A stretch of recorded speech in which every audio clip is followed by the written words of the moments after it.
Hello, YouTube audience. Today, we are going to be playing 80 Days, which is a game where you have to go around the world in 80 days. That's pretty much all I know about it, so let's start playing. London, 1872. I have entered into the service of a new gentleman, it would seem. It would seem he is a gambling man. Inkle presents in association with Cape Guy, directed by John Ingold, Joseph Humphrey, script by Meg Jan, PC and Mac edition by Ben Nicholson,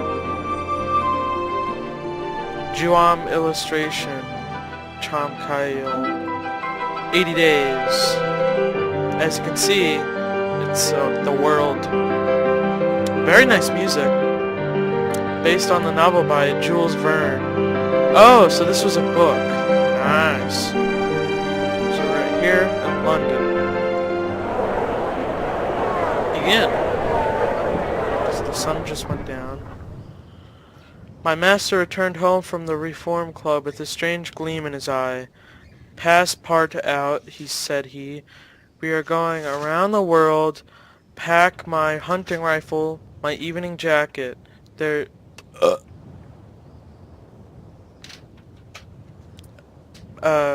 wait, where was I? Passport out, said he. We are going around the world. Pack my hunting rifle and my evening jacket. There is not a moment to waste. You, passport out. Now have funds. Wait, what? What is passport out? So we're gonna pack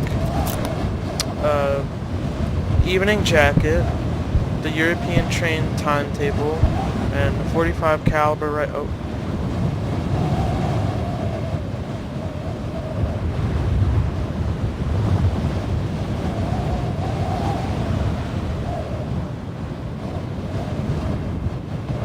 So how much space does that take? It takes the whole bottom thing. So evening jacket. This takes 2. I don't. Do we need this?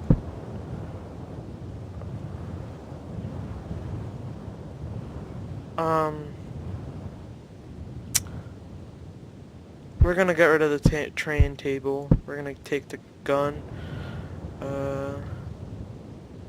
There's just a moment to seize anything further that I thought might be useful for our trip.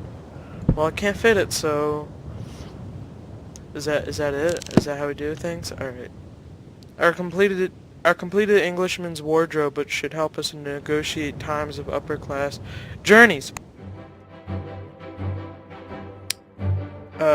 Paris. Amphitrite Express. Embark. The guard's van has space for 1 suitcase, which will suffice. Travel. This promises to be a bearable route. Yeah, let's go.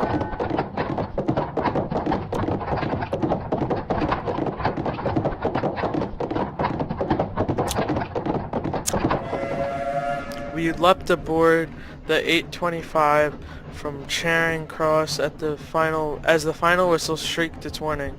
Our journey had begun. So now we're traveling by choo-choo train. I am on fine form, but we must make haste. The Amphitrite Express rattled along narrow gauge rails to Dover, where its fins extended and it plunged directly into the channel. Monsieur Fogg made no remark as the dark water passed right against our windows. I thought it so marvelous at the time, but how many marvels was it? So this is an underwater train? It goes underwater? Like a submarine. It's pretty weird.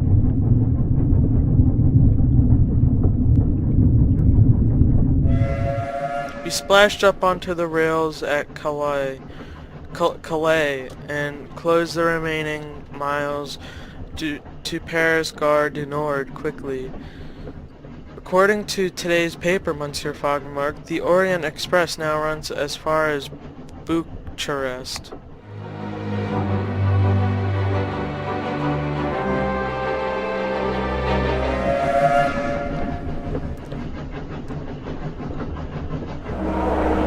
Oh. 45 caliber rifle could earn us well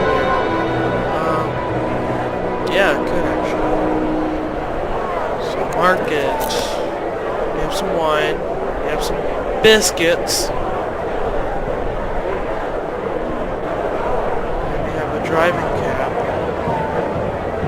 Extra suitcase, $6. We have $4,000, so can we buy it? What can we steal?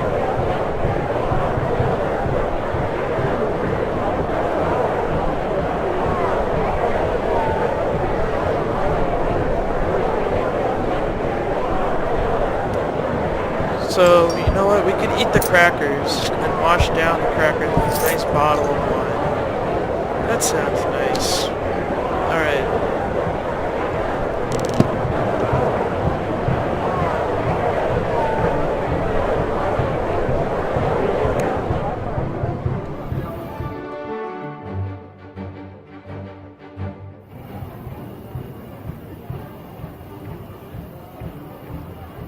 The Exposition Universelle sprawled over the grounds of the purpose-built Palais du Champ de Mars.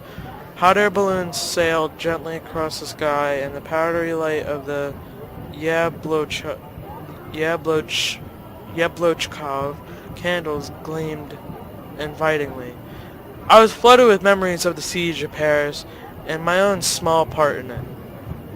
Or I suppressed my memories of the siege and visited the exposition. Or the memories of the siege were too painful, and I stayed locked up in my room. That one. I was flooded with the memories of the siege of Paris, and my own small part of it. It was hard to believe that only a year ago I had been a blockade runner on the balloon post, a cook feeding starved citizens in the Latin Quarter, a uniformed soldier of the National Guard. That sounds cool. I'm gonna do this one. I had been a uniformed soldier of the National Guard, manning the fortifications alongside students and shopkeepers and journalists turned riflemen. I had stood on the barricades that January when the Prussians bombarded Paris with their Krupp guns and gleaming airships, night after night on Bismarck's order, and I had carried bodies of the dead and wounded, screamed my defiance and rage to the sky. That one. And wielded my killing rifle with fierce gladness, for they were destroying my home, my heart, my beautiful, feral city. The bombardment lasted only 23 nights, but it felt much longer and more terrible. I had stood alongside Deleuze, 23 days of bombardment, 80 days to go around the world. That one. I had stood alongside Deleuze, who fought with reckless courage, and felt my heart lift when he said, "The Frenchmen of 1870 are the sons of those Gauls for whom battles were holidays." Back then, I thought we would prevail. We would have to. Or, back then, I thought the siege would go on forever. Back then, I had thought we would prevail. We would have to. That the other nations of the world would send aid, that our battalions in Loire would triumph and march to the city. I had thought our courage could stave off thirst and hunger and cholera as well as Prussian guns. But I need some water for this. But Paris had surrendered, and the next month the Prussians rode their horses through the city in victory, while we ate Bismarck's grain and meat, as promised in the armistice. I looked at the gleaming, peaceful streets of Paris now, and saw only war and siege. I snatched the Prussian airships from the air. I doused the fires raging around the city. I scrubbed the smoke from the sky. That sounds better. From the sky, and only left the pink-tinged ochre of the sun setting. I snatched the Prussian airships from the air and muted the sounds of artillery. I doused the raging fires, the fires raging around the city, and resurrected the horses and rats and cats from their slaughter. I resurrected the Paris of my childhood. Its galley lit cafes and dark catacombs, its boulevards and gutters, its poets and radicals, its dark-eyed youths whom I had danced and kissed on the banks of the Seine. I promised myself then that this is how I would remember Paris. It is how I remember my city, even now. Wow, that took a long time.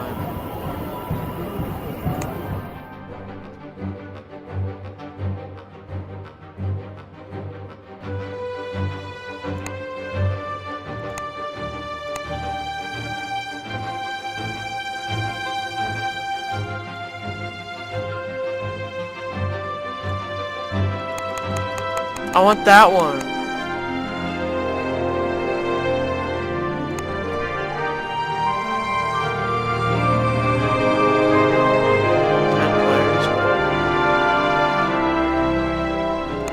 Three players, 2 players. What does that mean? Alright, I don't know what I'm doing. Overview. Visited 1 out of 100. Traveled 265 miles. Favorite transport trains. Traveled character unstable. Alright, you know what? Plan. We're gonna take that one.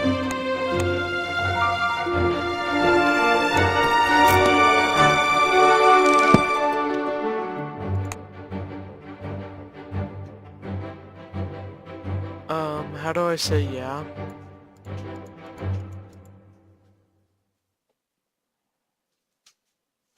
Okay, still don't know what I'm doing. I don't know what that means!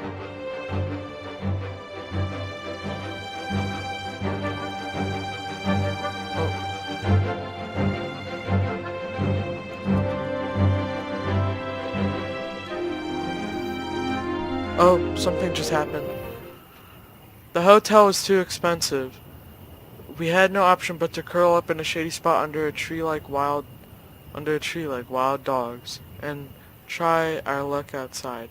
I could barely believe what we had been reduced to. So early in our trip, I awoke as tired as when I had laid down.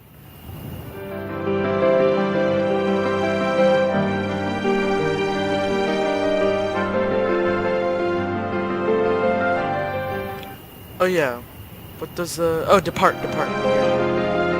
Amsterdam, private car. No, I want to do that one. Departs from Munich, 3 days at 6 p.m.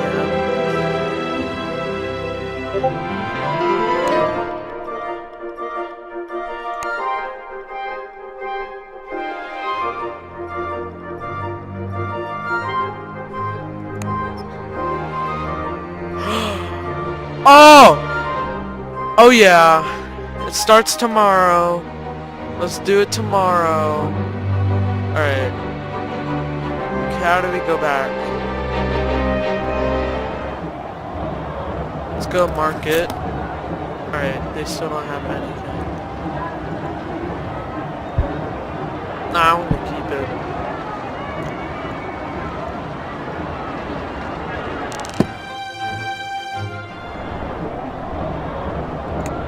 What can we do in the bank? Monsieur Fogg looked up from his ledger. We are due a visit to the bank, I think, Passepartout. I regarded the bank as we entered. The manager. The bank as we entered. It was a palace of stone and shimmering marble floors with beautiful windows, fountains, and plants. If you wish to withdraw any funds, we were told. I warn you, it may take some time.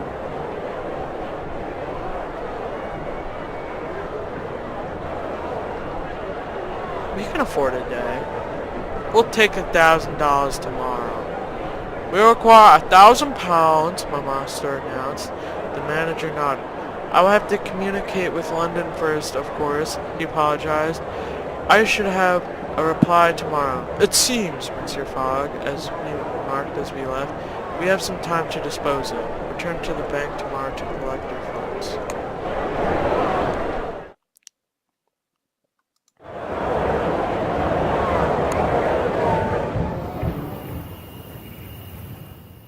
We took a hotel for the night. We will be comfortable here, Monsieur Fogg remarked, but traveling overnight will often be more efficient. So we must board the longest journeys available. Perhaps, he replied. Still, the surrounds of the Hotel Ritz were most enjoyable. So, we are going to skip an hour. Let's see what they have at the market. Nothing new. Alright, another hour. We're gonna go to the bank to recover. We're gonna take our funds. We returned to the bank at opening time to collect our funds. And then we were ready to proceed once more. So now we're gonna depart.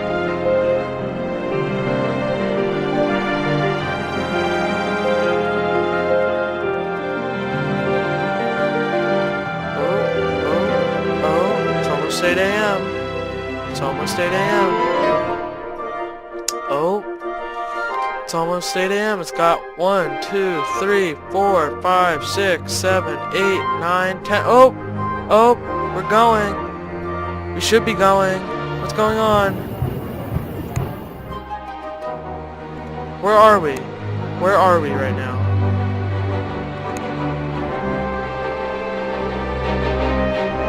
What?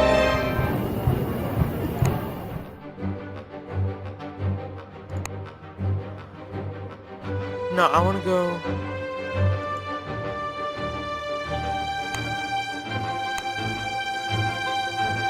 Oh, let's go to Vienna. Vienna sausages. Dude, how do you even play this game? I don't understand.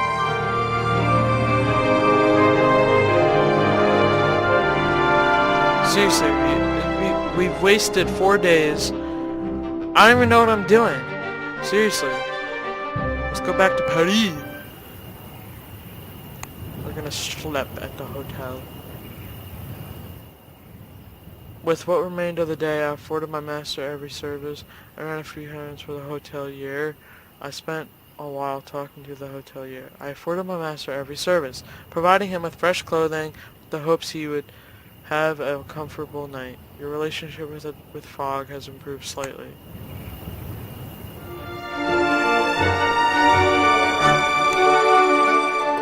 Embark.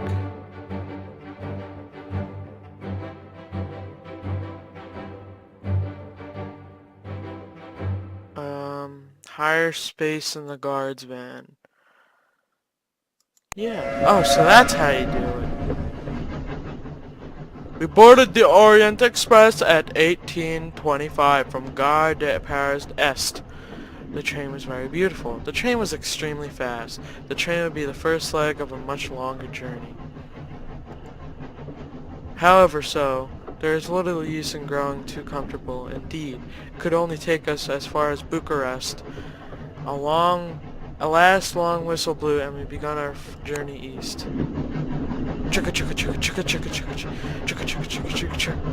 Converse. Begin conversation. Greetings, monsieur. Can I help you at all, monsieur? I'm the guard of this train. Begin conversation. Ask George Mazard about Vienna. I'm very interested in Vienna. There are no outposts of the Artificers Guild in Vienna.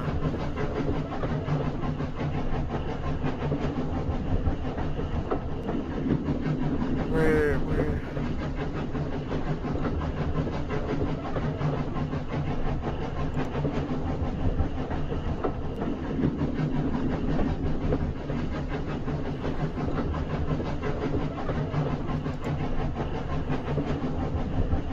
I've been many times. Excellent! I'm hoping to honeymoon there.